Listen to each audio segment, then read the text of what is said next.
Si tu me suis sur Instagram, tu as dû voir passer cette photo de moi où je suis en mode badass. D'ailleurs, va t'abonner sur mon compte Instagram, c'est atom_visual, je te le répète souvent, mais cette fois-ci, j'organise un concours pour vous faire gagner un nouveau casque de la marque Microsoft. C'est les Microsoft Headphone Surface et ils sont vraiment très cool, donc je les ai contactés pour vous les faire gagner. Alors, c'est pas un concours via la chance, c'est un concours où il va falloir produire quelque chose artistiquement. Mais tous les détails sont dans le post, donc va voir sur mon compte Instagram, participe et gagne peut-être ce casque Microsoft. Du coup, reprenons le sujet de cette vidéo. Cette image est une réalisation basée sur un poster que j'ai adoré du film John Wick Parabellum. La dernière fois, je vous avais montré comment réaliser l'affiche du film Us, ce film d'horreur réalisé par Jordan Peele. Cette idée vous avait vraiment plu, alors j'ai décidé d'en refaire un deuxième épisode. D'ailleurs, si tu as d'autres posters que tu veux que je refasse sur la chaîne pour vous montrer un petit peu quelques petites techniques, eh bien tu as juste à me le dire en commentaire, je les lis tous. Donc propose-moi des posters sympathiques et j'essayerai de les refaire avec mes techniques.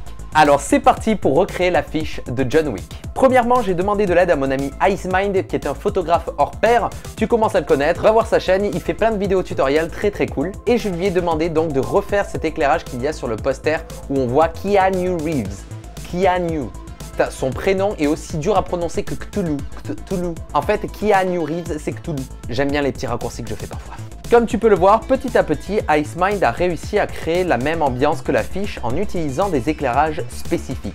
C'est ça qui est bien avec la lumière, on peut être dans un endroit totalement random et en utilisant les bonnes lumières au bon endroit, on peut avoir l'impression que le sujet est dans une rue de Tokyo. Ah, la lumière, c'est la vie. Voilà, donc merci encore Geoffrey pour ton aide. Grâce à toi, j'ai pu faire cette image parce que sans toi, eh bien, ça aurait été dégueulasse. Donc foncez voir sa chaîne YouTube, c'est Icemind, je vous mets le lien dans la description. Ensuite, on va passer à la post-production. C'est là où on va donner vie à notre poster. Encore une fois, je vais faire tout mon travail sur Adobe After Effects. Et là, il y aura les puristes qui vont me dire « Quoi, tu fais une image avec Adobe After Effects ?» Eh bien oui, comme je te l'ai déjà expliqué dans des précédentes vidéos à moi je travaille sur Adobe After Effects parce que je suis beaucoup plus efficace que sur Photoshop. Alors oui, je pourrais te faire le même résultat sur Photoshop, mais le résultat prendrait 3 fois plus de temps et dans le métier de l'image et de la vidéo, le temps c'est de l'argent. Alors moi je vais faire mon travail là où je suis le plus à l'aise, c'est Adobe After Effects. Première étape, on va importer la photo que nous avons prise avec Geoffrey ainsi que la photo de référence pour nous y référer au fur et à mesure de notre travail. D'ailleurs, la photo de base, je vous la mets en téléchargement dans la description, comme ça si toi tu n'as pas bien tout ce setup d'éclairage et de fond vert, tu peux t'entraîner avec la photo qu'on a prise avec Icemind. Donc la première étape, c'est qu'on va afficher la photo de référence du poster et ensuite on va diminuer son opacité pour qu'on puisse déplacer notre photo pour avoir à peu près le même placement au niveau du visage et du corps pour avoir bien la même composition dans notre poster. Ensuite, nous allons enlever le fond vert avec le plugin Composite Brush de Chris Vranos que tu peux trouver sur acecrit.com. Je t'en parle très souvent, encore une fois, tu fais un clic et le fond vert s'enlève. Mais si tu n'as pas les moyens d'acheter ce plugin, il y a l'effet Keylight dans Adobe After Effects qui fait le taf aussi. C'est juste qu'il y aura peut-être un petit peu plus de boulot à faire au niveau de l'enlevage du fond vert. Avec Composite Brush, c'est un clic et c'est terminé. Ensuite, prochaine étape, je vais chercher une image de Tokyo sur le site Unsplash, qui est un site où tu peux trouver des images libres de droit et de très bonne qualité. Et pourquoi on cherche une image de Tokyo? Eh bien tout simplement parce qu'il y a beaucoup d'éclairage rouge, violet, ça donne vraiment une atmosphère très néon, très John Wick. Et du coup, ça va matcher avec l'éclairage que nous avons réalisé avec Icemind. Donc, je vais importer la photo de Tokyo et la mettre en dessous de moi. Et ensuite, je vais rajouter un effet de bokeh pour simuler la faible profondeur de champ. Ensuite, je vais rajouter sur moi un effet qui va permettre une meilleure intégration. Cet effet s'appelle le Light Wrap. Et il existe plein de plugins payants pour le faire d'une manière très rapide, mais je reçois des commentaires à chaque fois de puristes professionnels qui font « Tu utilises que des plugins ?» Eh bien si j'utilise ces plugins, c'est parce que je sais le faire de base. Alors je vais vous montrer tout de suite comment faire un light wrap gratuitement, 100% dans After Effects et très facilement. Nous allons faire une copie de mon personnage détouré et de mon fond et je vais les placer au-dessus. Ensuite, je vais passer mon fond en mode alpha inversé, comme ça le fond sera visible qu'à l'endroit où il n'y a pas ma silhouette. Ensuite, je vais faire une précomposition de ces deux calques, en gros c'est faire un groupe, et je vais l'appeler Light Wrap. Et ensuite, je vais refaire une copie de mon personnage détouré pour ensuite mettre mon layer Light Wrap pour qu'il soit visible qu'aux endroits où il y a mon personnage. Donc je vais le mettre en mode alpha. Ça commence à devenir compliqué, non, pour les débutants, parce qu'il y a des trucs où tu rentres dans des trucs et tu refais des trucs. Mais t'inquiète pas, si tu te perds, repasse ce petit extrait, regarde comment je fais clic par clic et tu comprendras. Mais en vrai, c'est super simple. Et ensuite, sur mon calque Light Wrap, je vais utiliser l'effet flou encadré accéléré pour donner de la diffusion sur les bords de mon personnage. Tu vois, si j'intensifie le flou, on peut voir qu'il y a cet effet de lumière sur mon personnage et ça, c'est ce qu'on recherche. Ensuite, pour intensifier l'effet de light wrap, tu peux utiliser l'effet d'exposition et augmenter celle-ci pour avoir un effet plus intense. Ensuite, tu as juste à passer ton calque light wrap en mode addition et libre à toi de rajouter plus ou moins de flou en fonction de ta condition d'éclairage. Voilà, maintenant tu sais comment faire un light wrap sans plugin. Donc c'est pour ça que je te dis parfois d'utiliser des plugins parce que eh bien toute cette étape qui te prend au moins 5 minutes, c'est pas beaucoup 5 minutes, même pas 5 minutes, 3-4 minutes, c'est pas beaucoup, mais quand tu peux te faciliter, eh bien ce petit travail sur un gros projet, ça fait toute la différence.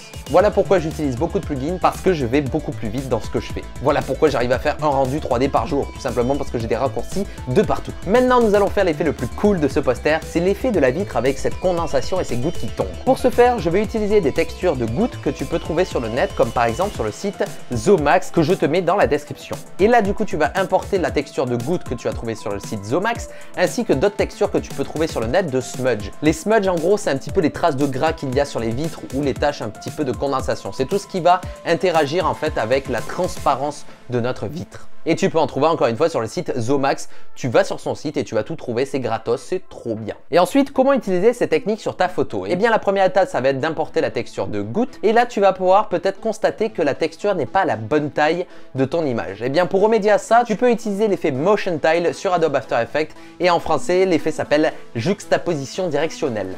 La traduction d'After Effects, toujours au top. Parfait. Eh bien, cet effet va te permettre d'étendre la texture. Cette texture est dite taillable, ça veut dire raccordable. En rajoutant cet effet de juxtaposition directionnelle, on va tout simplement multiplier la texture en haut, en bas, à gauche, à droite pour avoir une plus grosse texture.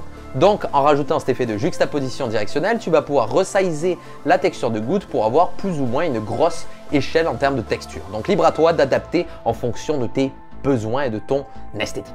Ensuite, une fois que tu auras la bonne échelle de texture, tu peux utiliser l'effet Displacement Map sur la photo que tu as pris où il y a le fond, donc tu as fait un groupe de ça et tu lui attribues l'effet donc Displacement Map et tu choisis la texture des gouttes. Et là, tu vas pouvoir avoir une déformation en fonction de la map de gouttes. Donc là, tu commences à comprendre à peu près comment on va bosser. Et ensuite, tu auras aussi l'effet flou de composite qui va te permettre de flouter ton image en fonction de notre layer, notre calque. Et donc, ça va te permettre d'avoir cet effet de condensation et cet effet super cool de vitre un peu salace.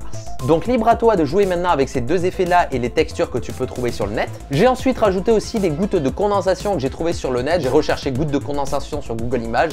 J'ai pris une texture de gouttes de condensation. J'ai rajouté un peu de contraste histoire d'avoir que les détails des gouttes. Je l'ai mis en mode écran et j'ai masqué à peu près aux endroits où je voulais un petit peu ces gouttes là. Voilà, donc ça c'était la technique sur Adobe After Effects. Mais récemment, il y a quelques instants, j'ai trouvé une nouvelle technique sur Cinema 4D avec de la 3D. Et bien c'est exactement le même système. J'ai importé mes textures de gouttes et de smudge, sauf que là je les ai placées sur une petite vitre et donc ça permet d'avoir un résultat beaucoup plus réaliste parce que eh bien la 3D va te permettre de réfléchir la lumière d'une manière beaucoup plus intéressante. Donc tu vois, tu peux tourner autour et tu as vraiment cet effet de vitre. Donc en 3D ça marche mieux. Et encore une fois, ces deux techniques là sont peut-être floues pour toi sur une vidéo aussi courte, mais si tu vas sur ma chaîne Atom School, j'ai fait un tutoriel très complet pour recréer mon logo et c'est à peu près la même technique que pour cet effet de John Wick. Donc je t'encourage à aller voir ma chaîne Atom School. Va t'abonner d'ailleurs parce que plus il y aura d'abonnés sur ma chaîne, plus je ferai de vidéos tutoriels. Ensuite, j'ai rajouté une color correction pour avoir des teintes un petit peu plus stylées. Et le tour est joué, donc voici ma version du poster de John Wick à côté de l'original.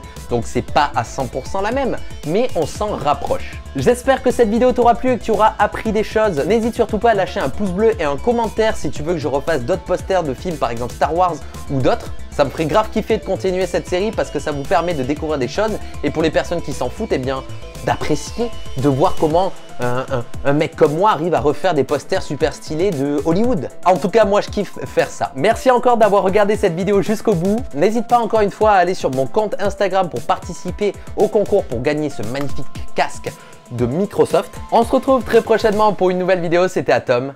Ciao.